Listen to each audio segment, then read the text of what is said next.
Hello friends, welcome to Priya's kitchen. இன்னைக்கு நம்ம பார்க்க போகிற ரெசிபி சூப்பர் சாஃப்டான, கிறிஸ்பியான, டேஸ்டியான ஒரு மில்லட் தோசை தான். இது வந்து சிவப்பு சோளத்தை யூஸ் பண்ணி இந்த தோசை வந்து ரெடி பண்ணியிருக்கேன். செம டேஸ்ட்டாக இருக்கும், ஹெல்த்தியான ஒரு வெர்ஷன்.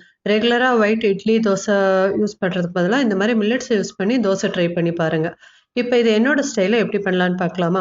இப்போ நான் இதுக்கு வந்து சிவப்பு சோளம் எடுத்திருக்கேன். இதில் வந்து நிறைய இரும்பு சத்து இருக்குது. நீங்கள் இது கிடைச்சதுன்னா இதை யூஸ் பண்ணுங்கள்.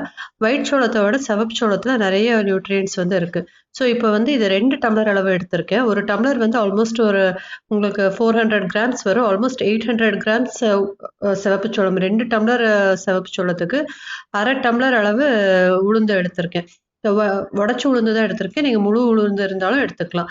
கூட வந்து 1 ஸ்பூன் அளவு வெந்தயம் போட்டு நல்லா 4-5 தடவை வாஷ் பண்ணி, எந்த தண்ணி ஊற்றி நம்ம அரைக்க போகிறோமோ அதே நல்ல தண்ணியை ஊற்றி ஒரு மினிமம் ஒரு 8 ஹவர்ஸ் அது வந்து ஊற போட்டுவிடுங்க. மில்லட்ஸ் வந்து மினிமம் 8 to 10 ஹவர்ஸ் வந்து ஊறினா தான் உங்களுக்கு அதில் இருக்க நியூட்ரியன்ஸ் வந்து உங்களுக்கு நல்லா வந்து கிடைக்கும். ஸோ இது 8 ஹவர்ஸ் ஊறட்டும். இது நல்லா ஊறிடுச்சு. இப்போ வந்து நான் இந்த தோலோட அந்த உளுந்தோட தோலோட சேர்த்தே தான் மாவு அரைக்க போகிறேன். இப்போ கிரைண்டரில் போட்டு நல்லா வந்து நைஸாக வந்து அரைச்சிக்கிங்க. மேக்ஸிமம் ஒரு 20 மினிட்ஸ் வரைக்கும் அரைச்சிக்கலாம். அதுக்கு மேலே வந்து அரைக்க வேண்டாம். உங்களுக்கு 20 மினிட்ஸில் நல்லா நைஸ் ஆகிடும். ரொம்ப நேரம் அரைச்சிங்கன்னா உங்களுக்கு மில்லட்ஸ் பொறுத்த வரைக்கும் சீக்கிரமாக வந்து மாவு புளிச்சிடும். ஒரு நாள் இல்லை 2 நாள் வரைக்கும் தான் நீங்கள் ஃப்ரிட்ஜிலே வச்சு யூஸ் பண்ணுறதா இருந்தாலும் மில்லட்ஸ் வந்து 2 டேஸ் வரைக்கும் வச்சு யூஸ் பண்ணிக்கலாம். இப்போ இதை வந்து நல்லா வந்து நைஸாக வந்து பேட்டர் ரெடி ஆயிடுச்சு. இப்போ இதை வந்து நம்ம ஒரு பாத்திரத்துக்கு மாற்றி எடுத்துக்கலாம். எடுத்துட்டு நம்ம ஃபர்மெண்டேஷனுக்கு விடுறதுக்கு முதல்ல வந்து நான் உப்பு சேர்த்த போகிறதில்ல. மில்லட்ஸ் எந்த மாவு நீங்கள் அரைச்சாலுமே இல்லை மாவை கரைச்சி வச்சு எப்படி யூஸ் பண்ணாலுமே நீங்கள் உப்பு சேர்த்தாம பண்ணுங்க ஃபர்மெண்டேஷன்.